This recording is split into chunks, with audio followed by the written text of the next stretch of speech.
I always thought betrayal came with warning signs, shifty glances, late-night texts, unusual silences. But when it finally came for me, it didn't knock, it kicked the door down, and it was wearing my father's face. Let me back up. There's this moment, right before your life splits into a before and an after, where time stands still, where your brain can't quite process the words on the screen. I had that moment in my kitchen, stale coffee in my mug, a half-packed suitcase by the door, and an unlocked phone buzzing on the counter. My fiancée, Lauren, had left it there, carelessly. Maybe she thought she was smarter than me. Maybe she wanted me to see, because what I found in that phone didn't just end a relationship. It shattered the axis my life spun on. The texts were there, dozens of them. Last night was amazing. You always make me feel like I'm the only woman in the world. I can't wait till this secret is ours forever. But the name at the top of the screen? Dad. Not some guy, not an old ex, not a stranger, my father. I stared at that phone for what felt like an eternity. My heart didn't just break, it collapsed under its own weight. And then, the world went quiet. Not the peaceful kind of quiet, the after a bomb drops kind. You know what's strange? In that moment, I didn't scream. I didn't cry. I laughed, a hollow, manic chuckle that escaped my throat like a ghost leaving the body. And then I remembered. I was supposed to propose to her again. We had been planning a recommitment ceremony. Some romantic, Pinterest-worthy start-fresh moment after a rocky year. Turns out she'd been starting something all right. With my own father. You don't come back from that. Not in one piece. It's been a month now. 30 dragging days since I walked out of that apartment and never looked back. I moved into a refurbished cabin on the edge of nowhere. One road in, one road out. You want peace? Come here. You want to scream into the void where no one can hear you? Also here. The only person who knows my address is an old high school friend who sells real estate. I don't even have Wi-Fi yet. I sit on the back porch every evening with a chipped mug and a bottle of whiskey that costs less than a fast food meal. The sunsets are beautiful out here, but they can't drown out the memory of my dad's cologne lingering on Lauren's sweater. I've seen a lot of stories online. Reddit, Quora, even those anonymous confession forums. People sharing stories of betrayal that sound like Netflix scripts. Wives sleeping with best friends, husbands sneaking off with nannies. But cheating with a parent? There's a special kind of hell for that. And maybe that's why I'm telling this story. Because if this happened to you, and God help you if it ever does, you'll know that numbness is normal. That rage has a rhythm. That healing doesn't come in tidy Instagram quotes or therapy worksheets. It comes in shattered pieces. In silence. In sessions where you tell a therapist you don't want to talk about it, even though that's exactly why you're there. It comes when your own mother, the woman who raised you, tells you you're overreacting. As if sleeping with your son's fiancée is a forgivable accident. As if blood doesn't mean anything anymore. I cut her off. Her, him, everyone. Let them all rot in the memories of what they ruined. Now, every text I get from them goes unread. Every call goes to voicemail. I've blocked more numbers in the last 3 weeks than I have in my entire life. They say forgiveness is freedom, but for me, silence is the freedom. And you know what hurts the most? It's not the betrayal, it's the fact that I still miss her. Not the her that slept with my father, but the one I thought she was. The one I used to call home. If you're wondering what happens next, whether I confronted them, whether there was screaming, fists, or a dramatic showdown, all I'll say is, some wars are fought in silence, and some victories come when you walk away without looking back. But the story doesn't end here, not yet, because healing isn't a straight line. And neither is revenge. So pull up a chair, I'll tell you everything, even the parts I haven't told my therapist yet. Because if my life is going to be a tragedy, I might as well own the script. They say hindsight is 20/20. Looking back, there were signs, small ones, quiet, almost unnoticeable. But when you're in love, really in love, you don't see signs. You see excuses. You see maybe she's just tired, or he's just being protective. You don't see what's hiding underneath. Laura and I met at a mutual friend's 4th of July barbecue. She was wearing this sunflower yellow dress that somehow made her look like the sun had picked a human form just to crash the party.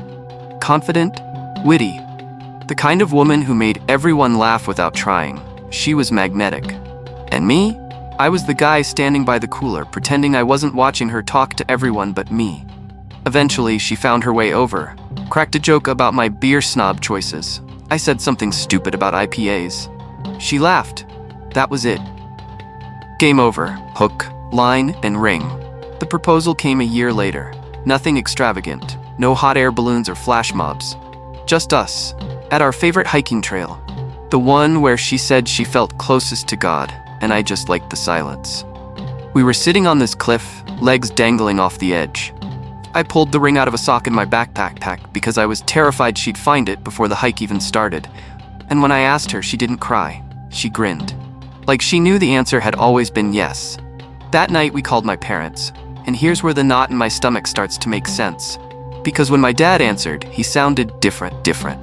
Not shocked, not thrilled, just quiet. I brushed it off as fatigue, a long workday, but I remember him saying, "You sure about this, son? She's a beautiful girl, just make sure you really know her." I thought he was trying to be wise. You know, dad stuff. Words of caution from a man who's been married 30 years, but now I think he was warning me. Or worse, marking territory. The engagement months were filled with Pinterest boards, bridal boutiques, cake tastings, and fights. Not big ones, but little ones that left bruises you couldn't point to. She was always texting. At night, during dinner, she'd laugh at messages and say it was her best friend Jess. And then one night, I walked into the bathroom while she was showering, her phone lit up on the sink. "I miss your touch. I miss your voice," counting down the days. My stomach flipped. But it was just a number, no name. She had dozens of group chats, old coworkers, her siblings, and once again, I chose the excuse. When I asked her about it, she said it was from her college roommate, some old, weird inside joke. I laughed it off with her. Told myself I was being paranoid, because love makes you blind. But commitment? Commitment makes you deaf, dumb, and loyal to a fault. My mom adored her. She once told me, "You hit the jackpot," and I believed it. Lauren cooked, she cleaned, she remembered everyone's birthday, she volunteered at the local shelter and brought me coffee on my rough days. To the outside world, she was perfect. And my dad, he started dropping by more often, unannounced, always bringing something over. Car parts, old photos, whiskey, but never for me. He'd linger around when Lauren was home, talk to her about music, old rock bands, real estate. One day I walked in and they were listening to records on the floor, laughing. She said, "Your dad's got great taste in vinyl." I remember nodding and smiling, but my jaw tightened so hard, I gave myself a headache. Again, I made the excuse. They were bonding. It was sweet, but something in my gut, something felt off. We almost broke up 2 months before the wedding. She said I was too distant, that I wasn't as emotionally present as I used to be. And maybe she was right. Maybe I had started to pull away. Not because I didn't love her, but because part of me was standing on a cliff again. This time, wondering what would happen if I jumped before she pushed. But I didn't. I doubled down, bought a second ring, rewrote my vows, told myself love was about choosing the same person over and over again, even on the hard days. I just didn't realize I was choosing someone who had already picked someone else, someone who wore my last name, someone who raised me. The engagement should have been a dream, but now I know it was a countdown. And the clock had always been ticking. It was a Thursday. You never forget days like that. I had come home early from work, something about a busted pipe at the office, and I remember thinking, maybe this is a blessing. A little unexpected window of peace in the chaos of wedding planning. I picked up some Thai food, Lauren's favorite. Extra peanut sauce like she always asked. I even grabbed a bottle of that cheap red wine she liked. The one she always said tasted like summer in a glass. I walked through the door expecting silence, or maybe her in the kitchen, barefoot, dancing to Frank Ocean like she usually did when she thought no one was watching. What I didn't expect was to hear my father's laugh, not a chuckle, a deep, familiar belly laugh, the one he'd reserved for old poker nights or bar stories from the army, and then her voice, soft, giggling, almost flirty. I stood frozen in the hallway. I hadn't announced myself yet, and I don't know why, but instead of calling out like any normal fiancé would, I waited, eavesdropped. Something primal in me told me to listen. Their voices drifted from the bedroom, my bedroom. I heard a zipper, a soft groan, then silence, then him, "You're gonna kill me one of these days, girl." Then her. "You keep coming back, don't you?" The Thai food hit the floor. I don't remember making the decision to move. I just know that suddenly, I was in the doorway. And they were there. My father, shirtless, barefoot.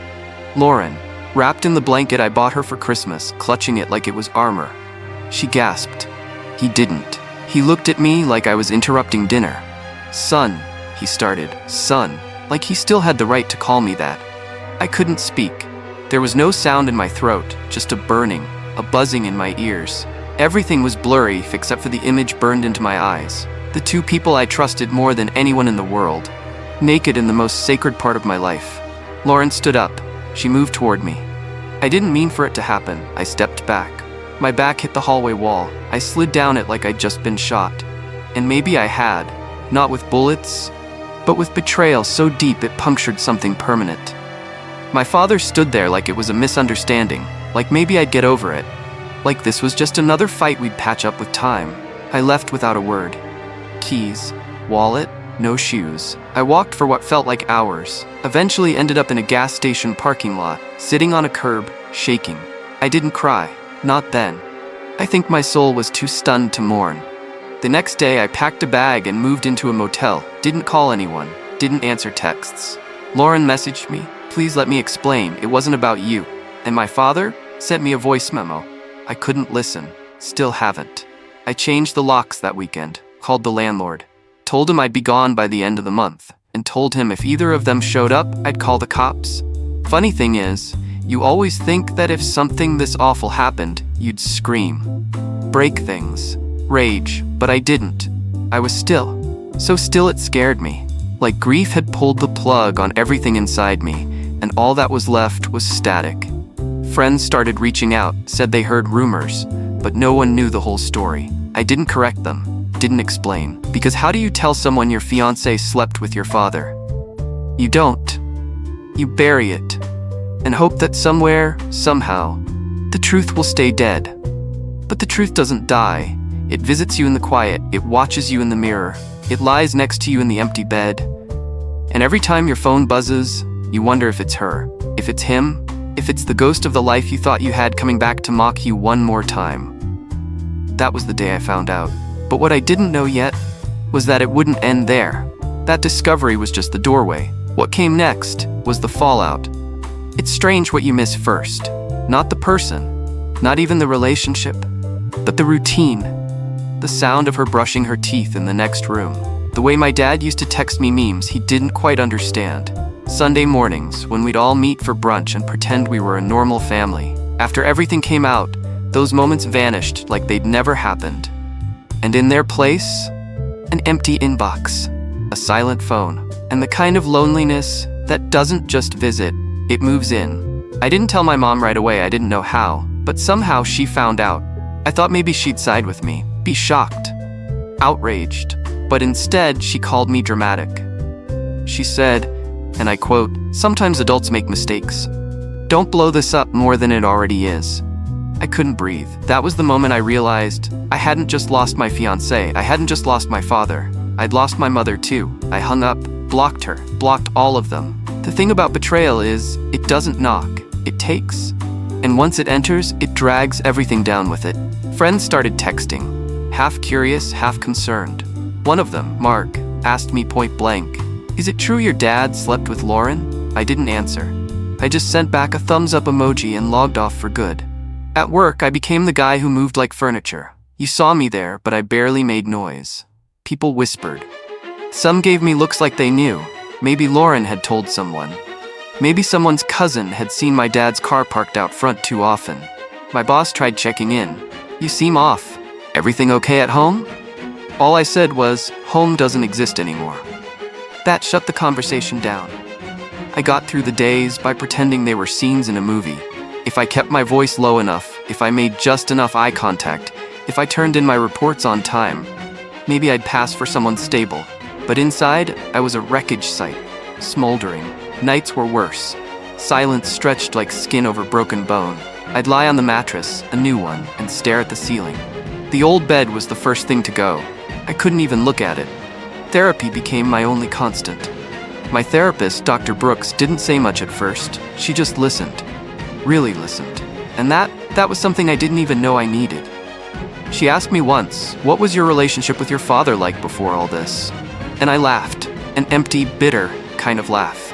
Because the truth is, he wasn't perfect. He drank too much, told off-color jokes, but he showed up to my games, my graduations, my worst days. He was there. And now, he was the reason I had those worst days all over again. I tried replying to friends, once or twice, but every conversation felt like sandpaper against an open wound. They meant well, but they didn't know what to say. What do you say to a man whose own father stole his fiancée? Hallmark doesn't make a card for that. Eventually, I stopped replying. I ghosted everyone but Dr. Brooks. Even Mark. I moved out of the city, found a half-renovated cabin in the woods. It was musty, lonely. The shower sucked, but it was mine. And more importantly, no one knew where I was. Not Lauren, not my parents, not even the landlord, after I paid the lease in full and used a P.O. box for contact. Every now and then my phone buzzes. I don't answer. Texts from Lauren, from my mom. Even my father once, just his name on the screen like a curse I'd never asked for. I deleted the thread. Now my days are quieter, more mechanical. Wake up, work, drive home, stare out at the trees, sip bottom-shelf whiskey on the deck until the sun forgets me. I know this isn't healing, it's just maintenance. Keeping the engine alive until I figure out how to drive again. Some nights I still ask, did this really happen? Am I really the guy who caught his fiancée in bed with his dad? But the silence always answers, yes. And there's no unknowing that kind of truth. You always think the worst part is the moment everything falls apart. But it's not. It's what comes after. The silence, the stillness. The days when you wake up and realize you've made it through the night, but you're not sure that's a good thing. That's where I live now.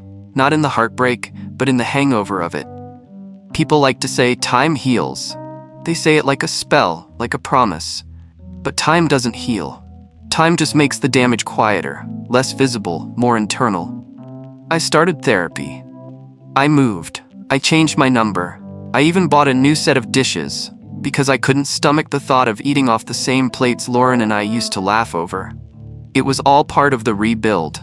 The checklist people expect you to follow when you've been shattered. But here's the truth, no one tells you. You can rebuild the house, but the foundation, if it's cracked, everything will always feel like it's leaning. I walk through my new place like a man squatting in someone else's life. The walls are clean, the bed's untouched, but it doesn't feel like home. It feels like a bunker, a safe house, like I'm waiting for someone to come knocking again with news that ruins me all over. I've taken up small rituals to feel in control, sanding old wood furniture on weekends, stacking firewood even when it's too warm to need it, drinking the same whiskey every night at the same time. Like it's medicine, it's not healing, it's coping. It's trying to recreate meaning in the middle of a life that doesn't make sense anymore. Sometimes I talk out loud when no one's around. To Lauren, to my father, to some version of myself that didn't see this coming. Not yelling, not ranting, just trying to understand. Why? How long? Was any of it real? I don't get answers, just echoes. Dr. Brooks told me last week, "You're not crazy for feeling empty, you've been gutted." And she's right, because this isn't grief, it's a form of identity death. When the people you trusted most don't just disappoint you, but redefine your reality, you don't just lose them, you lose you. I don't trust people anymore. Not because I think everyone will betray me, but because I now understand that they can. And that knowledge lives in my bones like old pain from a bad fracture. Friends still reach out sometimes. Mark sent a voice note the other day. Didn't even listen to it, just stared at the waveform, then deleted it. I know I should reconnect. I know the isolation isn't healthy, but right now, being alone feels safer than being wrong about someone again. There's this one morning I remember, just last week. I woke up before the sun, stepped out onto the porch with my coffee, and for the first time in weeks, I didn't think about Lauren. I didn't think about my dad, or my mom, or the apartment, or the texts. I just stared at the treetops, the sky turning from dark navy to bruised gold. It didn't last long, maybe 2 minutes, but it was the first time I felt like I was there. Fully there. Not a man orbiting his own trauma. And I realized something. Healing isn't a light switch, it's not even a staircase, it's a field full of glass. and you walk barefoot. Some days you bleed, some days the cuts close, and maybe, just maybe, if you keep walking, you find a patch of grass. I'm not there yet, but I'm still walking, even if some parts of me will never quite grow back. It's not the dramatic conversations that stay with you. It's the ones that never happen. It's the text you never reply to, the voicemail you delete without listening, the email you draft and never send. That's what saying goodbye really looks like when you've been betrayed by the people who were supposed to love you unconditionally. It's not loud. It's final. I think the first one I truly let go of was my mother. Not because she was the one who slept with my fiancé, but because she looked me in the eye when I was already crawling through the rubble and chose to make it worse. You'd think a mother would reach for her child, but she reached for her pride. I remember the last thing she ever said to me, "You've always been too sensitive. Maybe this will finally make you grow up." That was the moment I knew she didn't just fail me. She forfeited me. So I cut her off, blocked her number, deleted every picture that had her in it, unfollowed, unsubscribed, untethered. People say you should never abandon family, but family should never abandon you, either. Blood isn't a leash, and I'm done mistaking it for loyalty. My father was easier. I didn't even give him the satisfaction of a confrontation. No, why did you do it? No, how long has it been going on? What answer could he give that would matter? What words could undo the image I found burned into my memory? Of the woman I was going to marry, and the man who gave me my name? No, I didn't need closure. I needed space, so I left a single voicemail. "You made your choice. Don't ever try to walk it back." That was it. Haven't spoken since, and if there's any decency left in him, he'll honor that. Then there was Lauren. She tried the hardest to reach me. At first, it was the apology texts. "I'm so sorry. I messed up. Please talk to me." Then it became the guilt trips. I was in a dark place. Your dad took advantage. It wasn't love. Eventually, she pivoted to nostalgia. "Don't throw away everything we built. I still love you." But love without loyalty? That's not love. That's manipulation in costume. So I gave her a final message. One sentence. "Pick up your things before I burn them." She got the message, and that was the last I ever heard from her. Some good friends faded away too. Not because they betrayed me directly, but because they chose neutrality, in a war where neutrality was betrayal. One friend told me, "It's complicated, man. I don't want to take sides." Then you already did, and it wasn't mine. So I let him go, and others like him. I stopped explaining myself, stopped justifying my pain, stopped asking people to understand, because you can't force someone to care about your wound if they were never there the day it bled. Cutting them off didn't fix me. It didn't feel triumphant. It felt necessary, like amputating a poisoned limb. It hurts, but it's the only way to survive. I don't tell people I'm healing anymore. That word feels dishonest. I'm not healing. I'm learning how to live with the limp. And maybe that's the real goodbye. Not just to them, but to who I used to be before all of this. The man who trusted easily. The son who believed family was sacred. The fiancé who believed love was enough. He's gone. And I've stopped looking for him. Now it's just me. Out here, surrounded by trees and silence and questions I'll never get answers to. And somehow, that's better than being surrounded by people who were never really mine to begin with. People like to talk about healing like it's a linear journey. Like you wake up one morning and the fog's just lifted. The colors are brighter, your heart is lighter, you've moved on. But here's what no one tells you. Sometimes healing doesn't look like growth. Sometimes it looks like survival. Like waking up and remembering to brush your teeth. Like making coffee and drinking it while it's still warm. Like choosing not to respond to the people who shattered you. Because even silence is an act of power. Most days I don't feel better, but I feel awake. And that counts for something. I used to start every morning feeling like I was choking on memory. Now I start my mornings sitting on the deck of this old cabin, watching the mist roll across the trees. It's quiet out here. Too quiet, maybe. But when your life explodes like mine did, silence becomes the only place you don't feel ambushed. Therapy helps. At least it helps in the way that bleeding into a journal does. There's no grand transformation. Just space to say things out loud. To name what happened. To say, my father slept with the woman I was going to marry. My mother defended them. My friends didn't know what to say, so they said nothing. These aren't just sentences. They're scars I've decided not to hide. What does healing not look like? It doesn't look like forgiveness. Not yet. Maybe not ever. I know that's not what people want to hear. They love a redemption arc. They want me to rise from the ashes, shining and merciful, saying, I understand why you did what you did. But healing, for me, isn't about excusing them. It's about refusing to carry their filth into my future. I've stopped trying to make sense of what happened. Some wounds don't close because they weren't meant to. They exist to remind you of what you've survived, like a phantom ache where a piece of you used to be. So I've made peace with never having peace, and somehow, that is healing. There are moments, tiny fragile moments, where I catch myself smiling, not because I'm over it, but because I saw a deer on the tree line, or because I remembered a childhood joke that wasn't ruined, or because the wind carried the smell of pine and wood smoke through my open window. Moments that whisper, you're still here.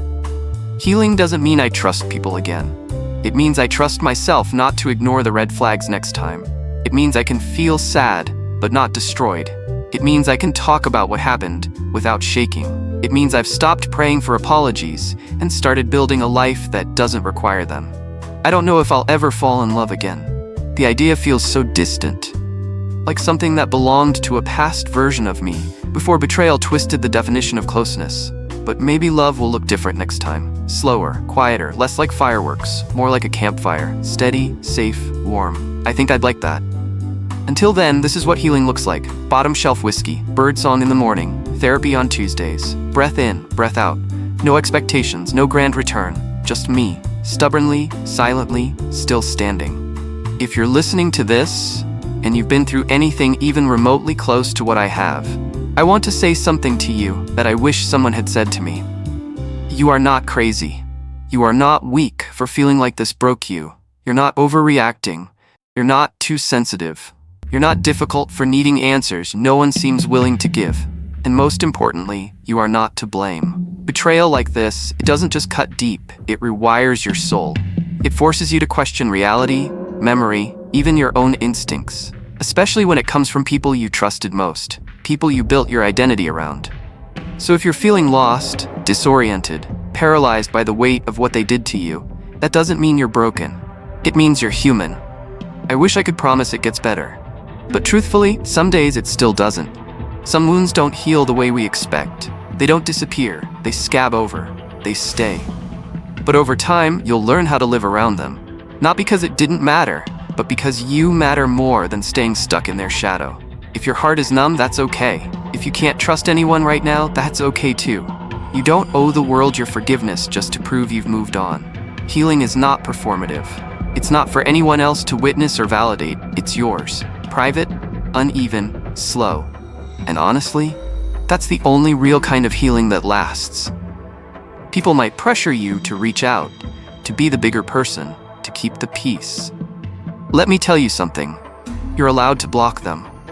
You're allowed to disappear. You're allowed to stop explaining yourself to people who benefit from misunderstanding you. Because your peace, your sanity, your ability to breathe again is not up for negotiation. Here's what I've learned the hard way. Sometimes closure doesn't come in the form of a conversation. Sometimes, closure looks like you sitting alone in a quiet room, holding your own heart in your hands and deciding to love it anyway, even with the cracks, even with the mess. So if you're where I was, rock bottom, abandoned, angry, numb, know this: you will not always feel this hollow. One day, you'll look around and realize the weight isn't as heavy, that the memories don't sting as sharply, that you can think about what happened without it devouring you. You'll carry it, yes, but it won't carry you. And when that day comes, you'll finally understand that you didn't survive this because you were strong. You survived this because you refused to let it define you. And that, my friend, is enough. You are enough, even now, especially now. Funny thing about rock bottom? It doesn't echo when you scream. No one tells you how silent it gets, how time slows, how your heartbeat starts to sound like a ticking clock in a room with no doors. But somehow, you learn to breathe again. Not because the pain disappears, but because you start to remember who you were before the pain. You remember the version of you who once believed in love, who once picked out wedding colors and saved your father's contact as hero, who laughed without suspicion, who let people in. And maybe that version of you is gone. Maybe she died on the day you opened that door, read that message, heard those words you can never unhear. But you, the one still standing, the one telling this story now, she was born in that fire, and she's not fragile, she's forged. I don't know if I'll ever love the same again. I don't know if trust will ever come easy, but I do know this. I am not defined by the ones who betrayed me. I am not reduced to their choices. I am not the villain in a story they tried to twist. I am still here, still breathing, still becoming. And that's enough for today.